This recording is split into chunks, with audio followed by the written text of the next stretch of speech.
So let's now continue our discussion. So this is where it stopped. So reason arrow diagrams of a relation. So I'll just check. Are you guys there already? Diyan na ba kayo? Yes, sir. Yes, sir. All right, so let's finish this. So last one is functions. Okay, so before we proceed to the main definition of function, so alamin muna natin kung ano ba yung meaning ng function. Okay. So anyone who wants to tell us what is the definition of a function or the, just by using a dictionary. Ano ba yung talagang parang pumapasok sa isipan natin pag sinabi nating function?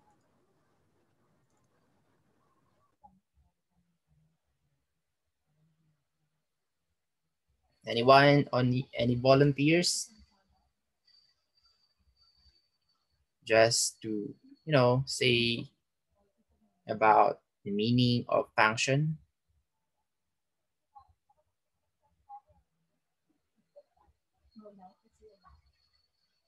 Wala. Masyado kayong mahihain. Anyway, so when we say function, so as of now, sana nag-search na kayo sa internet. So you should have asked Mr. Google or Miss Merriam-Webster. So function, ang meaning ng function is to work, okay, or to process. So kapag hindi yan nag-work, of course, hindi rin magpa-process at the same time. Okay, so ibig sabihin, functioning siya or working siya. Okay, so let's say, let me give you guys an example. Nasa relasyon ka, okay, but is it functioning very well? So is it working? So Hindi na. Oo, yung iba hindi. Okay? Hindi namin alam, sir. Wala kaming relationship, sir. Marami nga tayong klase ng relation, di ba? Relation sa kaibigan, okay, relation sa magulang, okay, maayos ba yung relation pala. sa magulang mo? Okay? Kaya talaga pag sinabi yung relation, girlfriend sa boyfriend ka agad. Alright, so kaya nang sabi ko kanina, marami tayong klase ng relation, but not all of them are a function. Okay? Pwedeng lahat yon just a relation, but not working as a function. Okay? So in here, meron din tayo nun sa set. So relation na siya, pero kailangan pa nating identify whether that one is a function or no. So for us to be able to say that that relation is a function, so we have to follow a certain rule or a certain characteristic. So in here, we have two properties. Okay, so ibasahin lang muna natin to. So function f, okay, so ang symbol for function is f. So function f from a set A to a set B is a relation with domain A and codomain B that satisfies the following properties. So we only have two, okay, to make it simple. So the first one is for every element x in A, there is an element y in B such that xy is an element of function. So meaning, dapat lahat ng element natin sa A or our domain should have a partner, okay, or should have a relation on the other side. So meaning, dapat walang may iwan. Dapat lahat sa set A, dapat lahat may ka-relation. Okay? So that is the first rule or the first property. The second property is for all elements x in A and y and z in B, if element xy is an element of function and xz is an element of function, then y is equal to z. So kung papansin niyo, meron tayong xy and then xz. So we could say that those two relation or those two ordered pair are a function if and only if y is equal to z. Bakit? Kasi hindi pwedeng magkaroon ng magkaibang partner yung x natin. So dapat iisa lang yung partner niya. Okay? So one very good example of this one is a grade. Okay? So let's say Mr. Joshua. Mr. Chris, and then Mr. Ronald. Okay? So let's say yung grade ni Mr. Joshua is 75. Pero, sabi dito, Baba. kunyari lang. Teka naman, sige, taasan natin, 95. Okay?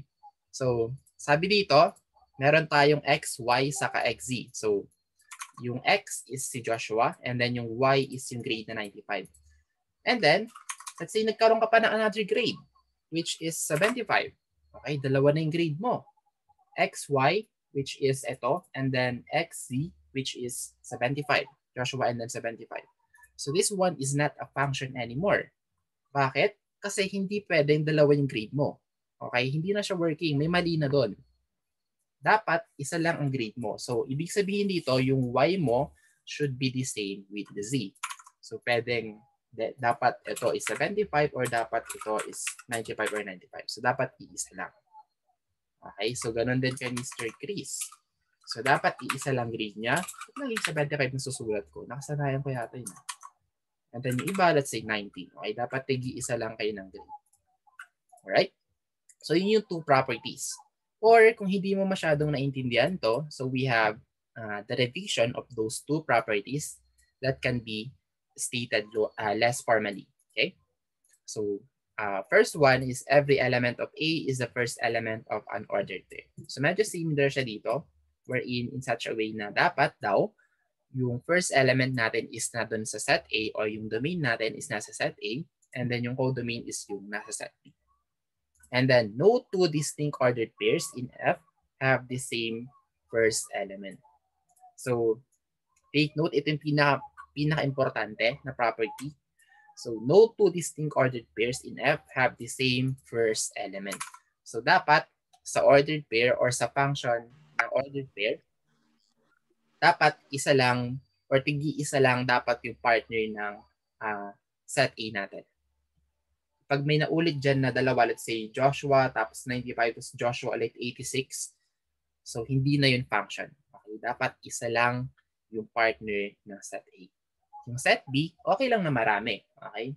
So in what way? Let's say si Mr. Chris, ang grade niya is 86, and then si Mr. Ronald, ang grade niya rin is 86. Okay, iisa sila ng grade. Okay, or naulit yung nasa set B natin. So okay lang yun. Wag lang yung nasa set A. Okay? So we just have here some notations. So if A and B are sets and F is a function from A to B, then given any elements X in A, the unique element in B that is related to X by F is denoted as F of X, which is read or can be read as F of X. Okay, so basa natin sa notation na to is F of X. So itong X na to is yung mga elements inside of that function, or yung mga ordered pairs inside of that function. Okay, so let's have an example para mas ma-appreciate nyo what is a function and relations on finite sets. So we have here set A and then set B, wherein set A contains element 2, 4, 6, and then set B contains elements 1, 3, 5. So which of the relation R, S, and T defined below are functions from A to B? Okay, so from A to B, ito na yung isa sa mga key point nyo. So our domain is your A, and then B is your codomain. Okay, so yung takip-takip natin, yung magic takip-takip. Ayan. So meron tayong relation. We have 2, 5, 4, 1, 4, 3, and then 6, 5. So ang gagawin nyo lang naman is isusulat nyo siya sa, wait lang, may solution ba to? Wala, solution. Anyway, gagawa tayo ng sarili nating solution para mas kita nyo. Okay, so ang una nyong gagawin is isulat nyo na lahat yung domain and codomains natin. Alright. So of course, 2 circles. So our domain is this one, which is set A, and then codomain is set B. So ano yung mga elements ng set A natin? That is 2, 2, 4, and then 6. And then for the set B, we have 1, 3, and then 5. So sabi dito, ito na yung mga relation na na-form from this relation or set relation. So we have 2, 5, we have 4, 1, we have 4, 3, and then 6, 5. Right, so question, is this a function?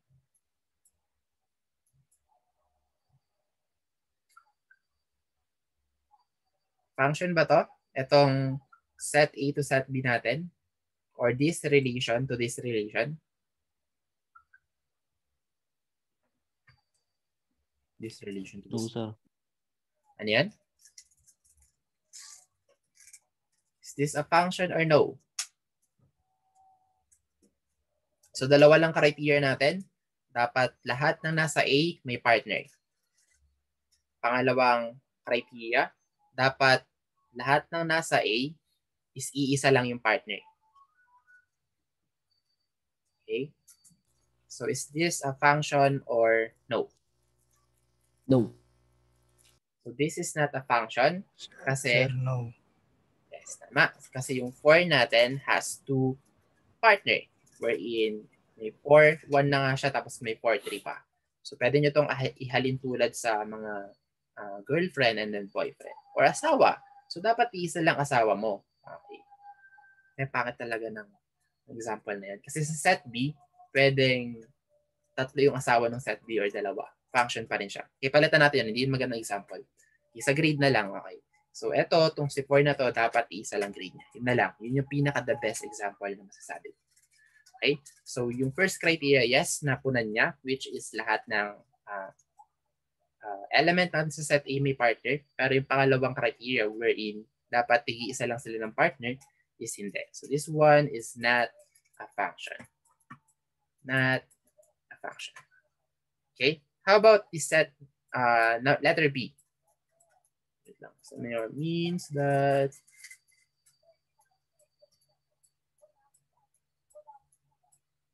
ayan. Alright. So, gawin natin yung letter B. Okay. For all xy is an element of A cross B, xy is an element of S means that y is equal to x plus 1. So, gaya ulit ng dati, drawing lang ulit natin yung dalawa nating sets. So, meron tayong 2, 4, 6. And then 1, 3, 5. Set A, set B. And then relation S na to. Okay. So, yung condition natin is y is equal to x plus 1. So, this is our y. This is our x. So, x plus 1 should be equal to y. So, ano yung mga numbers na yon? So, 4 plus 1 is equal to 5. So, we could say that 4 is in relation with 5 coming from this equation. What else? This one. 2 plus 1 is equal to 3. Okay?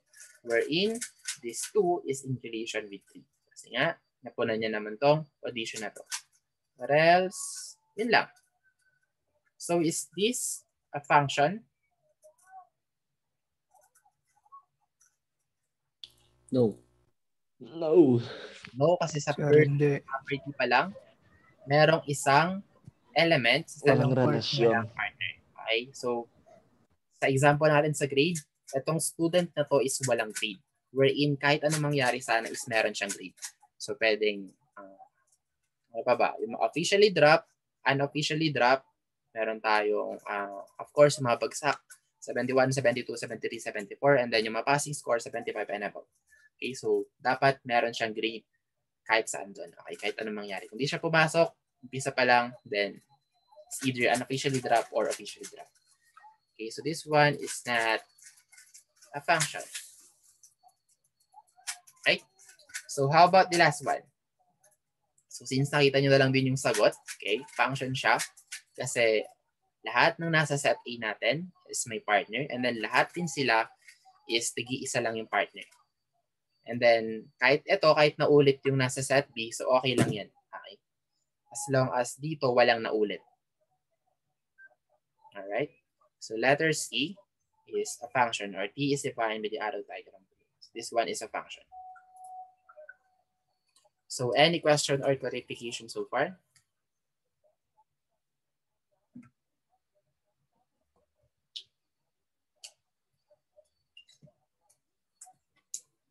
Wala po, sir. Sure? Alright, so kung walang katanungan, Of course, after that example, you're going to have a quiz. Okay, similar din naman siya dun. So just answer it. Is it a function or not a function? All right, so here's my reference from this representation or this presentation.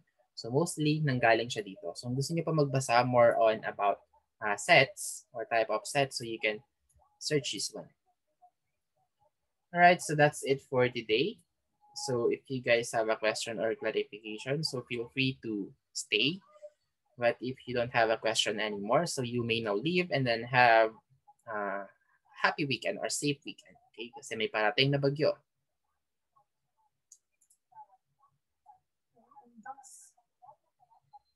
Bye, sir.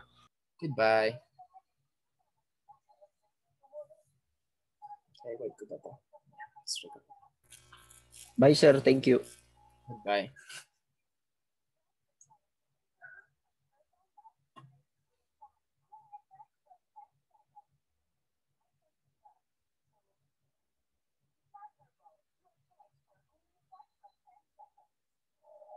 How about you, Mr. Gotim? And then Mr. Ronald? And then Miss Devera. Do you guys have a question or clarification? Sir. Yes? Sir, bye, sir. All right. May question ka. Goodbye. Wala, sir. Bye-bye, sir. Goodbye. All right, so it seems that you guys don't have a question, so I will end this one now. Goodbye. So see you next meeting. Wednesday.